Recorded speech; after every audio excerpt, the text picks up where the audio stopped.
Hello mga ka-itchy, magandang buhay. Ayan, pag-usapan naman po natin ngayon kasi may nababasa din akong mga comment na si Itzy or si Biancy nga pala daw is hindi nagko-concentrate sa school. Puro na lang daw vlog kasi di ba nandun din siya sa ah, talambuhay ni Kuya Bal. So, siguro yung ibang mga viewers is napapansin nila na nakikita nila kung saan-saan si Biancy. Hindi naman po yun ibig sabihin na pinabayaan na niya yung school.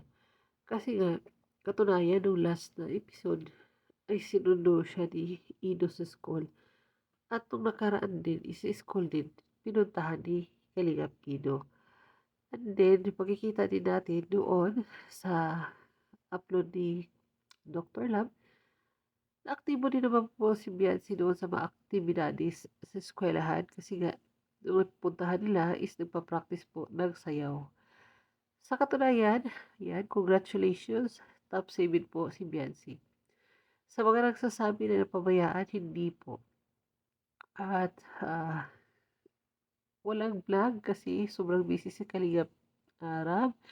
And then, matatapos na itong birthday ni Pao, yan, asahan natin na merong ah, palabas ang INSI. So, ayun nga, nag-practice nga sila kahapon, di ba? Nag-practice sila ng sayaw, si Kalingap Pino. Nanood si Biancy, syempre ang mga Kalingap Angel. So, guys, wag na tayong maggawa ng guni-guni. Ang atin lang ay manonood na lang tayo para tayong kiligin sa mga palabas ng Beyonce, ng INSI or Ino and Beyonce Love Team. So, yan lang muna for today. Again, congratulations, Beyonce, for being top 7 sa iyong klase.